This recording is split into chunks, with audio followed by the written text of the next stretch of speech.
오늘 우리에게 주신 하나님의 말씀 보겠습니다. 누가복음 4장 22절부터 30절까지 좀 깁니다만 저와 여러분들이 뜻을 생각하면서 한 절씩 교독하겠습니다. 먼저 22절 말씀 제가 봉독드립니다. 그들이 다 그를 증언하고 그 입으로 나오는 바 은혜로운 말을 놀랍게 여겨 이르되 이 사람이 요셉의 아들이 아니냐. 예수께서 그들에게 이르시되 너희가 반드시 의사야 너 자신을 고치라 하는 속담을 인용하여 내게 말하기를 우리가 들은 바 가버나움에서 행한 일을 내 고향 여기서도 행하라 하리라. 또 이르시되 내가 진실로 너희에게 이르노니 선지자가 고향에서는 환영을 받는 자가 없느니라.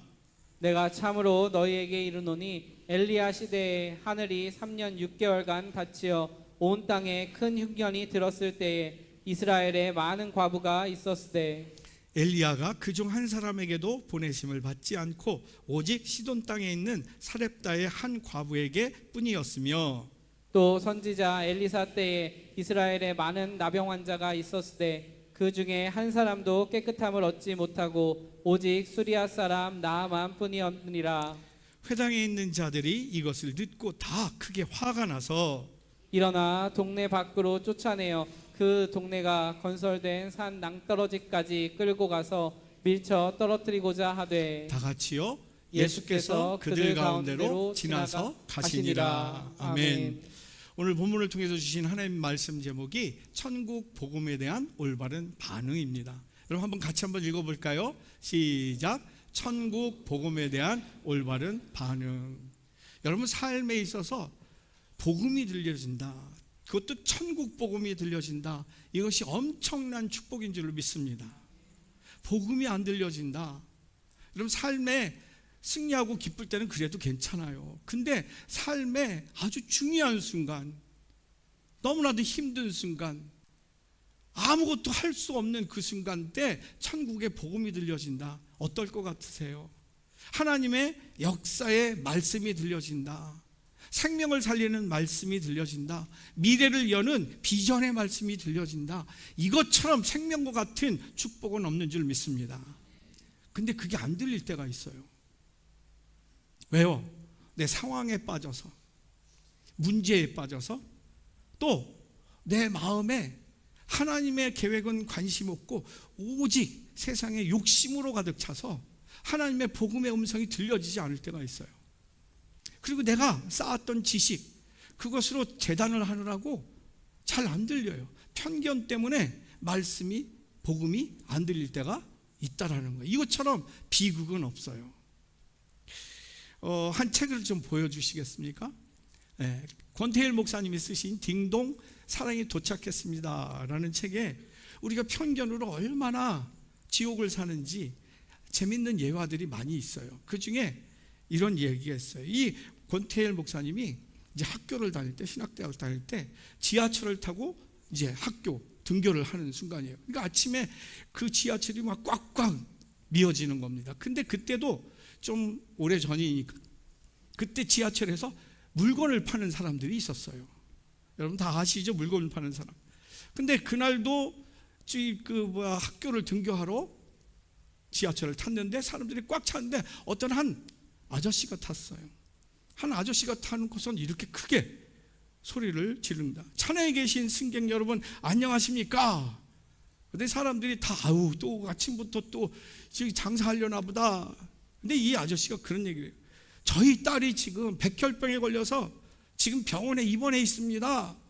그래서 하는데 옆에서 사람들이 막 뭐라 그래요. 아니 물건 파는 것도 좀 그런데 이제는 딸까지 팔아먹냐, 돈이 얼마나 없으면 그러냐라고 비아냥거리기 시작합니다. 그렇게 외쳤던 사람이 그런 비아냥을 듣는 순간 말을 멈춰요. 그리고 울먹울먹거립니다. 근데 비아냥이 조금 잦아지니까 제발 부탁입니다. 오늘 제 딸이 백혈병에 걸려서 수술을 합니다. 그러니 제발 여러분 단 1초만이라도 기도해 주시지 않으시겠습니까?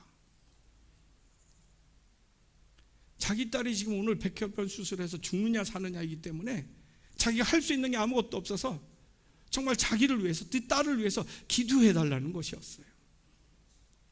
순간 열차 안은 숨소리도 안 들릴 만큼 조용해졌다. 사람들은 무슨 생각을 했던 것일까?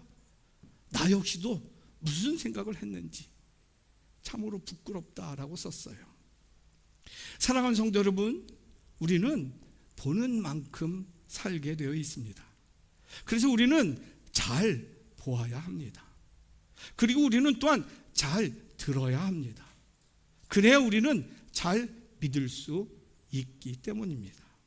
왜요? 믿음은 들음에서 나기 때문에요. 오늘 말씀을 보면 예수님께서 이제 예수님의 고향을 방문을 하세요. 이 고향 나사렛 마을에 오십니다. 왜 예수님이 고향 나사렛을 제일 먼저 방문을 하셨을까?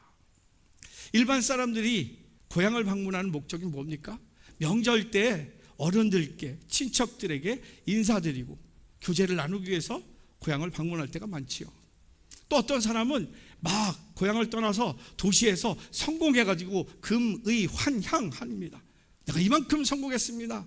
우리 아버님 어머니 덕분입니다. 아니면 자랑하면서 어머니 아버지에게 그리고 마을에게 도움을 주기 위해서 금의 환향할 때가 있어요. 또 어떤 사람은 그렇게 꿈을 꾸고 도시에 갔다가 실패해서 낙향하는 경우가 있어요. 금의 환향할 때가 있는 반면에 실패에 낙향할 때가 있어요. 낙향하는 이유가 뭐예요? 그래도 부모님 품에 와서, 동네 어른들 품에 와서 위로도 받고 용기를 얻고 다시 시작하려고 고향을 방문할 때가 있습니다. 그런데 지금 예수님께서 고향을 방문하신 이유가 뭡니까? 금의 환향? 아니죠. 부모님을 위하여서 아니에요. 실패해서 용기를 얻으려고 아니에요. 예수님께서 고향을 방문하신 것은 고향 사람들을 진정으로 사랑하셨기에 당신이 전해야 될 천국 복음, 생명을 전하시기 위해서 고향을 방문하셨다라는 겁니다. 여기서 우리가 깨닫는 게 있어요. 우리 인간에게 있어서 꼭 필요한 것, 먹을 것, 입을 것, 마실 것 중요합니다만 그것이 가장 중요하지 않습니다. 육신도 중요하지만 꼭 필요하지만 인생의 목적은 아닙니다. 왜요? 거기에는 참 가치가 없기 때문에 그래요. 우리 삶에 있어서 참 가치는 어디에 있을까요? 여러분, 영혼에 있습니다. 영혼. 왜요?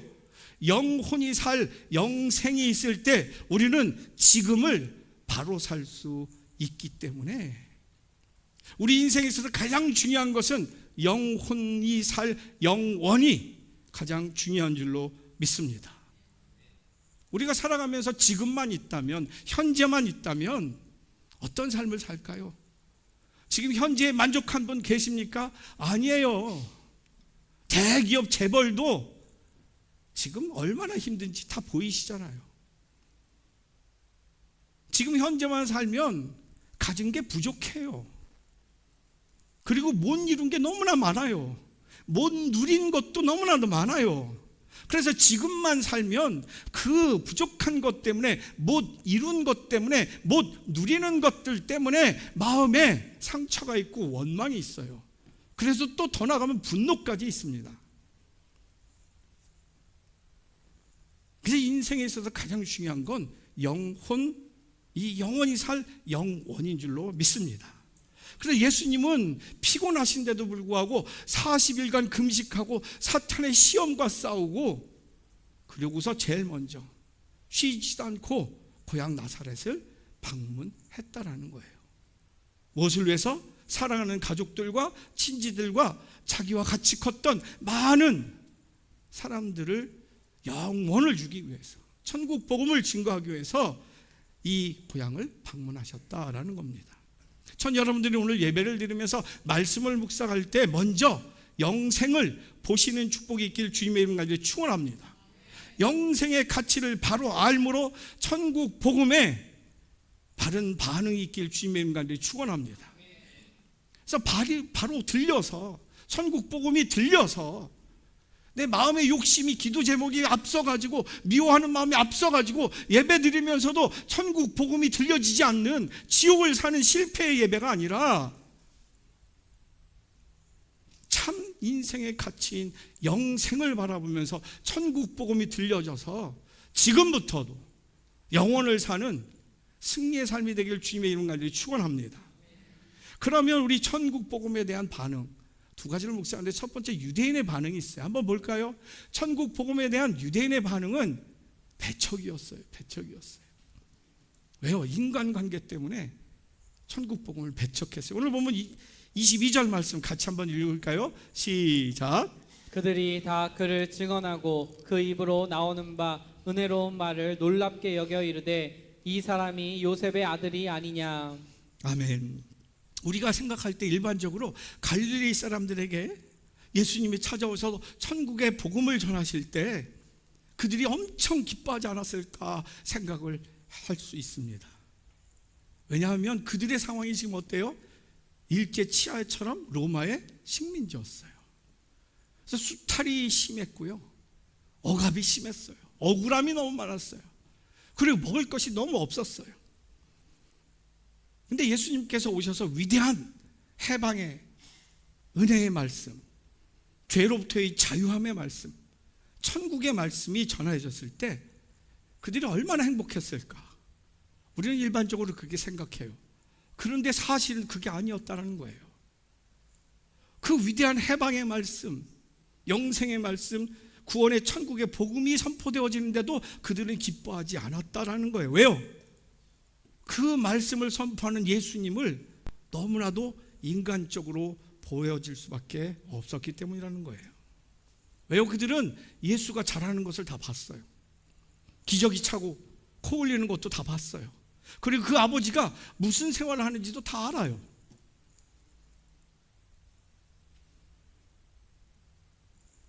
그 아는 예수가 와서 자신들이 상상도 못할 하늘나라의 말씀을 하고 있어요. 참으로 충격적이지만 받아들이기가 어려운 거예요. 저가 요한의 아들 아니냐라는 거예요. 갈릴리 사람들은 일반 유대인들처럼 메시아에 대한 환상이 있었어요. 메시아가 오신다면 하나님께서 약속한 그 메시아, 구약의 예언에 선포된 그 메시아가 오신다면 아주 신비로운 방법으로 임할 줄 알았어요. 구름을 타고 온다든가, 시내산에 하나님이 모세와 이스라엘 백성들을 만날 때 천둥번개가 치고 땅이 흔들리고 그럴 줄 알았어요. 그리고 자신들과는 전혀 상관없는, 전혀 모르는 사람이 와서 구원의 말씀을 선포할 줄 알았어요. 그리고 가장 메시아로 와서 가장 먼저 자기네들이 해결할 일, 가난, 하루에 한 끼도 못 먹는 세금의 압박, 그리고 나라의 부역들, 이것들을 해결하기 위해서 물질을 쫙 뿌리고, 지방화폐를 안 주고 물질을 쫙 뿌리고, 그리고 권력을 가지고 군대를 동원해서 로마의 압제를 다 풀어줄 줄 알았어요. 그런데 지금 그 하나님의 복음으로 지금 선포하면서 오신 예수님의 모습을 보십시오. 물질을커녕 하나도 없어요. 권세 하나도 없어요. 군대도 하나도 없어요. 조직도 없어요. 오히려 자신들이 그 어렸을 때 그 오줌 싸고 코 흘리고 찔찔 짰던 예수를 보는 거예요. 그러니 그 입에서 나오는 그 엄청난 참 자유와 해방, 천국의 구원, 이게 들려지지 않는 거예요. 상황적 편견에 의해서. 여러분, 근데 이들만 그런 게 아니라는 거예요. 우리도 삶에 이런 편견이 가득하다는 거예요. 더 나아가 우리 신앙생활을 하는데도 편견이 있습니다. 심지어 하나님을 바라보면서도 편견적으로 바라요. 하나님과의 관계를 편견으로 이해를 해요. 그래서 우리는 하나님께 나를 맞추는 신앙이 아니라 하나님이 나를 맞춰주기를 원하는 신앙생활을 할 때가 얼마는지 몰라요. 적어도 참 하나님이라면 이런 하나님이야지, 내가 기도할 때마다 응답해 주셔야지, 내가 얼마나 전심으로 기도하고 얼마나 봉사도 많이 하고 헌신도 하고 헌금도 많이 하는데 하나님이 적어도 그러한 나의 기도는 다 응답해 주셔야지 라고 하나님을 생각합니다. 그리고 가끔 하나님께서는 내가 세상적으로 좀 즐길 때, 세상으로 편하게 좀 풍요로움을 위하여서 뒷돈 거래할 때, 그리고 좀 그럴 때는 좀 없어주셨다가 내가 힘들고 어려울 때만 좀 부르면 좀 오셨으면 하는 그러한 하나님.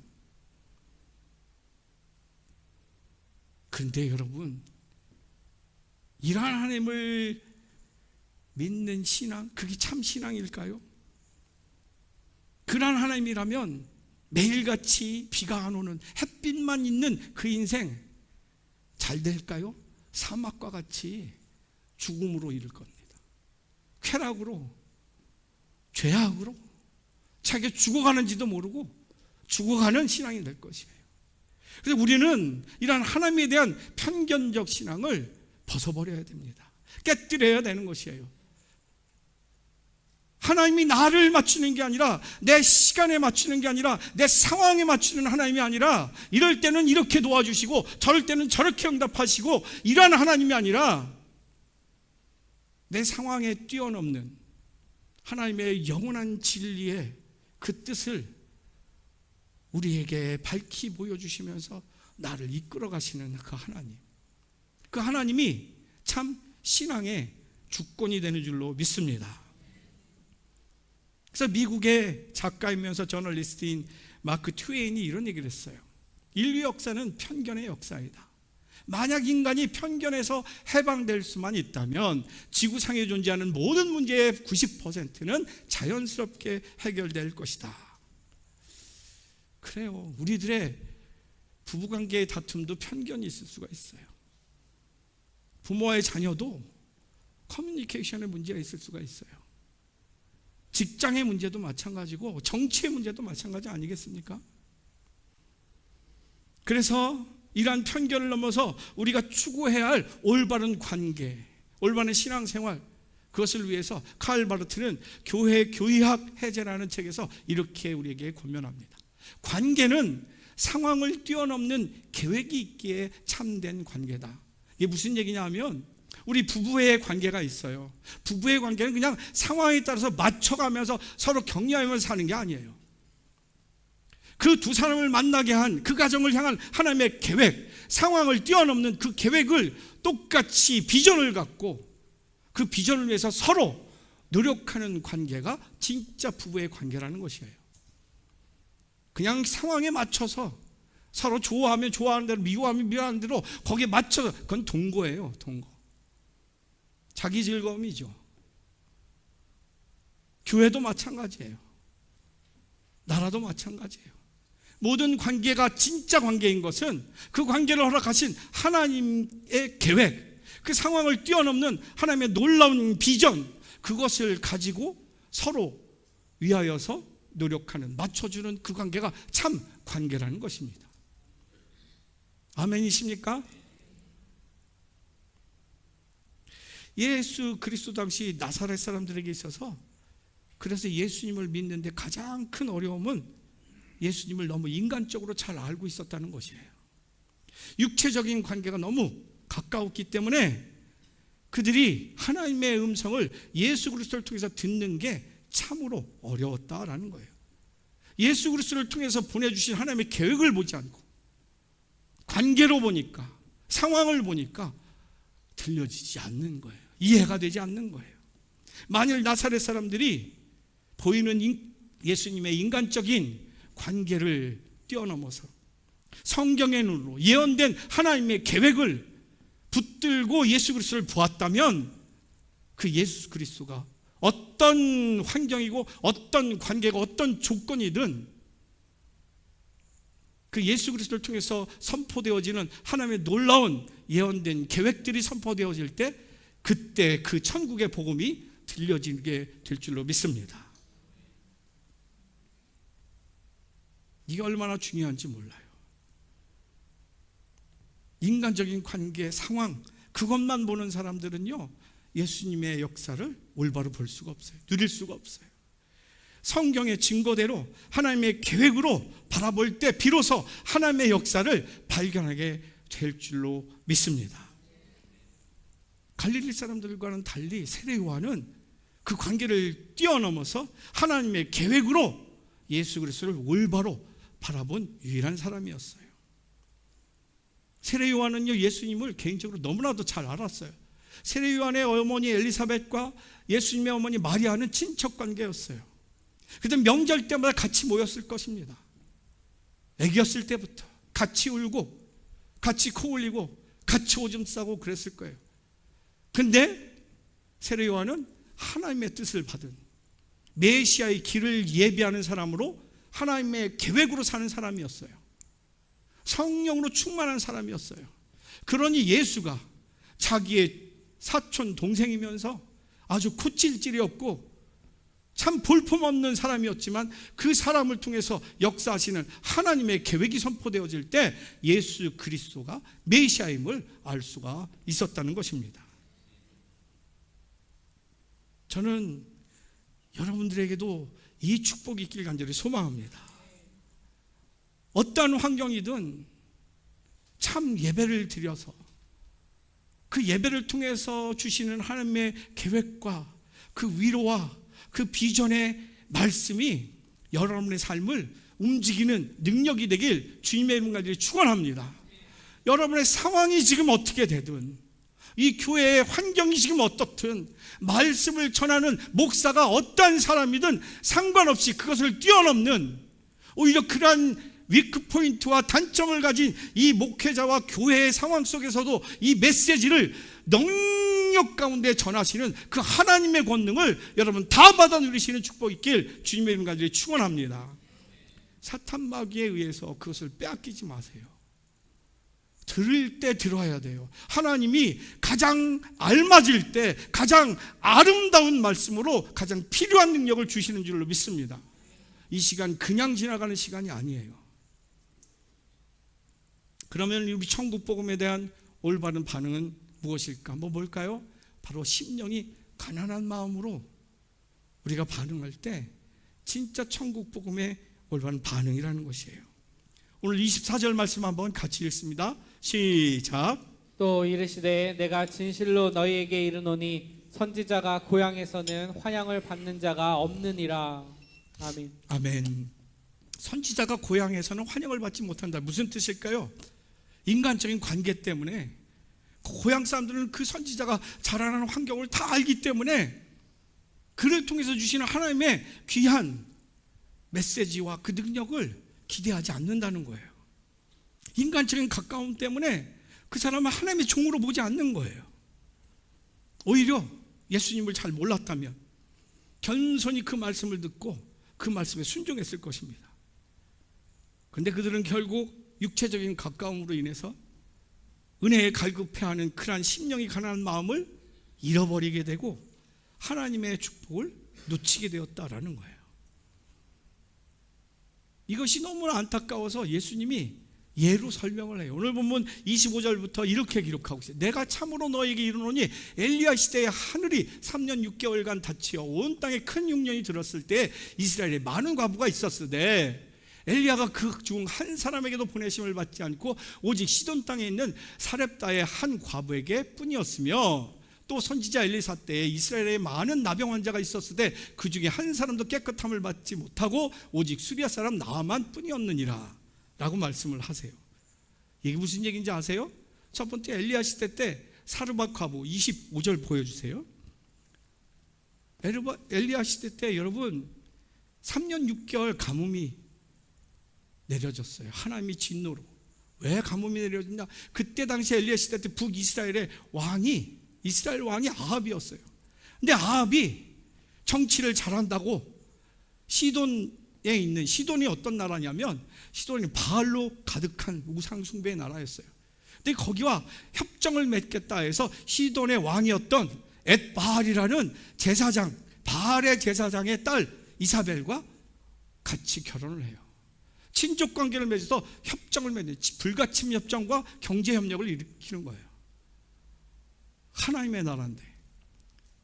그래서 이 이세벨이 바알 신들을 데리고 와서 바알 제사장을 전국에 퍼뜨리게 합니다. 그리고 여호와의 제사장들을 다 잡아 죽여요. 그리고 여호와의 제단을 다 헐어요. 그래서 온 이스라엘 백성들이 이 이세벨 한 사람 때문에 바알 신을 섬겨요. 바알이 풍요의 신, 비를 주관하는 신이라는 거예요. 근데 이 3년 6개월, 여러분 6개월만 비가 안 와도요 강원도에 있는 모든 논밭이 다 쩍쩍 갈라져요. 근데 3년 6개월, 이건 거의 죽음이에요. 더군다나 그 3년 6개월 동안 생산이 안 되고 생활력이 없는 과부들, 그냥 죽음이에요. 그런데 이 과부들이 이스라엘에 얼마나 많았겠어요. 근데 이스라엘의 과부를 하나님이 돌보지 않으셨어요. 오히려 시돈 땅에 있는 사렙다의 과부, 사르밧 과부만 구원을 받게 하셨어요. 왜 그랬을까요? 이스라엘 백성들은 그 고통을 당하면서도 여호와께 기도할 생각을 안 했어요. 오히려 바알 신이 비를 주관하는 시다 해가지고 바알을 섬기기 시작했어요. 하나님이 얼마나 마음이 아팠는지. 결국 그들은 엘리야를 통해서 메시지를 들을 수가 없었어요. 바알만 바라봤기 때문에. 하나님께 생명이 달려있는 것을 생각지도 않았어요. 그러니 기도나 했겠어요? 메시지나 들었겠어요? 예배에 참여했겠어요? 사람 찾아갔지? 이 일을 해결할 만한 사람? 근데 하나님께서는 샘플로 엘리야를 시돈, 그것도 바알로 가득한 시돈 그 나라의 한 과부로 찾아가게 하십니다. 그 과부가 어땠어요? 엘리야가 가서 물을 달라, 그리고 먹을 것을 달라 했더니 이 과부가 지금 내 아들과 함께 한 끼 먹을 밀가루와 한 번 그 밀가루를 튀길 기름밖에 없나이다. 이거 먹고 우리가 죽으려고 했습니다. 그러나 하나님의 종의 말씀에 순종하여 이것을 드리나이다. 무슨 얘기예요? 죽음으로 하나님의 신앙으로 헌신했다는 거예요. 결국에는 어떻게 해요? 가뭄이 끝날 때까지 그 과부의 가정에는 밀가루와 기름이 떨어지지 아니하였다. 뿐만 아니라 그 아들이 이유도 없이 병으로 죽어요. 근데 엘리야가 살려요. 하나님께 기도해서. 그러니까 이스라엘이 얼마나 패역했는지 예수님이 너희들이 잘 알고 있는 엘리야의 시대 이야기를 꺼냅니다. 두 번째는 엘리사 시대 때 이스라엘에 얼마나 패역한 일들이 많아서 나병 환자가 이스라엘에 너무나도 많았어요. 근데 그 중에 어느 누구도 하나님께 와서 회개하고 용서받고 치유받지 못했어요. 왜? 하나님을 의지하지 않았기 때문에. 하나님 믿어지지 않는 거예요. 당연히 그러니 기도했겠어요? 나병 고쳐달라고 했겠어요? 아니에요. 그런데 아람 나라 군대 장관, 그때 애굽이 최고의 제1 강대국이었어요. 아람이 제2의 나라였어요. 지금 러시아, 중국 조금 달라졌지만 그 정도의 국방부 장관이에요. 근데 이 나병을 걸렸어요. 어느 누구도 고치지 못해요. 근데 여종이 우리 유대 땅에 엘리사 선지자를 고칠 수 있나이다. 왔어요. 그런데 나가보지도 않고 그냥 사환 게하시를 통해서 저 요단강 흙탕물에 가서 7번 목욕을 하십시오. 화가 났죠. 우리나라 땅에 이 요단강, 우리 성지순례 갔잖아요. 요단강 완전 흙탕물이에요. 흙탕물. 거기에 세례는커녕 진짜 발도 담그기 싫은데 얼마나 나오면 화가 났어요. 우리 땅에 얼마나 깨끗한 강이 많은데 나와보지도 않고 저기다 7번을 몸을 담궈? 화가 나서 돌아가려고 했는데 그 시종 중에 한 사람이 중요한 사실을 나하만에게 깨닫게 하죠. 그것은 뭐예요? 당신은 하나님 앞에 군대장관도 권력도 권세자도 아니고 오직 환자입니다. 나병 환자일 뿐입니다. 하나님 앞에 당신이 가진 권력 아무것도 아닙니다. 하나님 앞에 당신이 가진 그 부귀 영화 아무것도 아닙니다. 당신은 지금 하나님 앞에 오직 환자일 뿐입니다. 이 나병만 고친다면 더한 것이라도 하라고 하면 해야 됩니다. 깨달아요. 그리고 7번 몸을 담그고 어린아이 피부와 같이 되었더라. 이 예를 들어요. 예수님이. 이 예를 들은 유대인들을 어떻게 반응해요? 자신들이 하나님을 찾지 않는, 로마의 앞잡이에서 고통당하는 그 순간 하나님께 회개하지 않고 돌아가지 않는 자신의 죄를 깨닫지 못합니다. 그리고 자신들이 아무것도 할 수 없음을 깨닫지 못해요. 그래서 28절에 회당에 있는 자들이 이것을 듣고 다 크게 화가 나서 일어나 동네 밖으로 쫓아내어 그 동네에 건설된 산 땅 떨어지까지 끌고 가서 밀쳐 떨어뜨리고자 하되 예수께서 그들 가운데 지나서 가시니라. 유대인들은 지금 자신들은 선민으로 가득해요. 선민 사상. 그래서 자신들은 오직 하나님으로부터 선택받은 자. 자신들의 하나님은 자신들만을 위해서 존재한다. 이방인들은 우리가 멸망시킬 지옥의 땔감으로 창조하신 그런 하나님이시다. 그래서 선지자 엘리사가 얘기했던 그 이야기. 그럼 우리 유대인들이 지금 이방인 나병 환자보다, 이방인 과부보다 우리가 못하다는 거야? 분노가 일어난 겁니다. 그러니 그 메시지를 전하는 예수님을 통하여서 회개는커녕 분노가 일어나서 예수님을 밀쳐서 죽이려고 해요. 그때 예수께서 그들 가운데 지나서 가지, 그냥 지나서 갔겠어요? 그러면 하나님의 능력이었어요. 그 수많은 사람들이 데모해가지고 멱살을 잡고 끌고 가는데 예수님이 그냥 지나가셨다? 하나님의 역사예요. 그것을 깨달아야 되는데, 여러분, 권세 있는 생명을 살리는 하나님의 말씀, 그 하나님의 말씀을 선포할 때 듣는 자들의 반응은 딱 두 가지예요. 생명을 살리는 하나님의 말씀이 선포될 때 듣는 자들의 반응 딱 첫 번째, 찔림을 받아서 자기 죄를 깨닫고 죄를 미워하고 죄를 회개함으로 하나님께 돌아오든지, 아니면 두 번째, 그 죄를 지적해서 아프게 한 그 메시지를 전하는 선교자, 그 자를 잡아 죽이려고 합니다. 미워하게 하는 거예요. 그래서 이런 말이 있어요. 동일한 햇빛 아래서 양초는 녹아내리지만 진흙은 굳어진다. 똑같은 생명의 말씀을 들어도 반응이 달라요. 어떤 사람은 그 말씀에 찔림을 받고 녹임을 받아서 완전히 거듭나는 사람이 있는가 하면, 어떤 사람은 진흙과 같이 더 완악해져 가지고 모세 이 애굽의 바로처럼.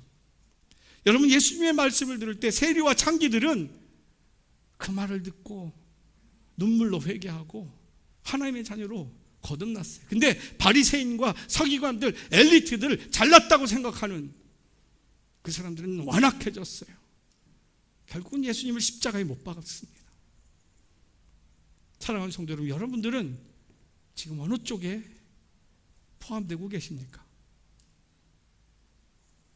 C.S. 루이스가 순전한 기독교에서 이렇게 우리를 깨웁니다. 우리는 스스로 병들었다는 것을 알 때야 비로소 의사의 말에 귀를 기울입니다.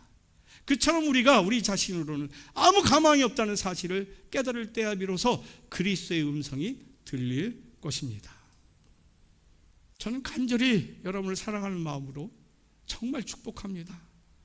모든 말씀을 읽을 때, 모든 예배를 드릴 때 그 메시지가 누가 전하든, 어디서 전하든, 어떤 환경에서 전하든 하나님의 메시지로 들려지는 축복이 있길 주님의 이름 가운데 축원합니다. 그래서 하나님의 사랑, 하나님이 말씀하시면 무슨 말씀하시겠어요? 여러분 잘못했다, 혼나라, 맞아라, 이게 아니에요. 돌아와라, 씻어라, 회복시켜준다, 내가 너를 사랑한다라는 말씀 아니겠어요? 말씀을 들으면서 저는 여러분들이 새로워지는 축복이길 간절히 소망합니다. 질문 드리고 마칩니다. 지금 심령이 가난한 마음속에 들려지는 천국 복음은 무엇이 있습니까? 이 질문을 지난 주일부터 일주일 동안 했어요. 묵상을 했습니다. 일주일 동안 저는 새벽마다 우리 성도님들을 기도 제목 갖고 기도를 해요. 어떤 분들은 아주 결과가 중요한, 아주 심각한 일들이 있었어요. 그걸 위해서 우리 목회자들은 말도 못하고 새벽부터 밤까지 기도했어요. 또 어떤 분들은 큰 문제가 있었어요. 그 결과에서 엄청난 문제가 생길 수도 있고 또 안 생길 수도 있었어요. 두려운 일들도 있었어요. 그래서 그 아픈 마음으로, 평안하지 않는 마음으로 계속 기도했어요. 근데 제가 할 수 있는 게 아무것도 없더라고요. 그냥 기도하는 것뿐이에요. 그냥 하나님, 그들을 도와주시옵소서, 그들을 고쳐주시고 살려주시옵소서, 그래서 그들에게 하나님의 일을 할 수 있는 기회를 주시옵소서, 이것밖에 기도할 게 없더라고요. 그래서 심령이 가난한 마음뿐이었어요. 목사가 할 수 있는 게 뭐가 있어요? 의사도 아니고 재판장도 아니고. 근데 하나님이 응답을 주셨어요. 무슨 응답? 김 목사야, 내가 너에게 확신하노니 종로교의 모든 영혼들을 나는 천국까지 함께 할 것이다. 종로교의 모든 영혼들에게 나는 천국까지 함께 할 것이다 약속을 주셨어요.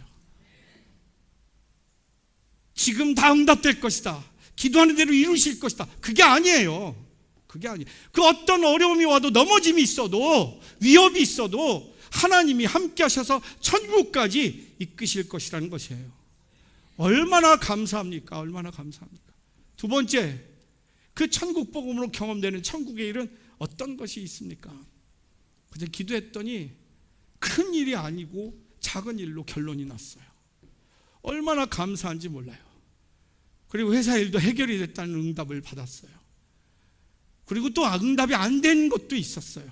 근데 가장 중요한 것은 응답 받은 것과 응답 안 된 것과 오히려 딜레이 된 것과 이 여러 가지 기도의 응답이 있었지만, 가장 중요한 것은 그분들이 다 세상의 가치로 지금 마음 쓰는 일들을 다 뒤로 하고 천국의 가치로 살기로 결단을 했다라는 것입니다. 이게 얼마나 큰 일입니까? 천국 복음을 위해서 경험되는 천국의 일은 그 사람이 세상 일 때문에 마음 아프고, 건강 때문에, 직장 때문에 마음 아프고, 자녀 때문에 마음 아프고, 사는 것 때문에 속상하고 두려운데, 이 과정을 통해서 하나님께 기도했더니 그 사람들이 깨닫고, 내가 이제 사는 것, 이 땅을 위해서 사는 게 아니라 천국의 가치로 살겠다, 이 결단이 있었다는 거예요. 저는 목사로 응답받은 줄로 믿습니다. 그 삶도 하나님이 책임져 주실 줄로 믿습니다. 말씀 정리합니다. 천국 복음에 대한 올바른 반응은요, 다른 게 아니에요. 심령이 가난한 마음이에요. 내가 할 수 있는 게 아무것도 없다는 거예요. 오로지 하나님만이 우리를 사랑하시고 치유하시고 열어주시고 감당케 하시고 존귀하게 세우신 줄로 믿습니다. 전 여러분이 심령이 가난한 마음으로 매 순간 매일같이 하나님의 천국 복음으로 살아가길, 승리만 있길 주님의 이름 가지고 축원합니다.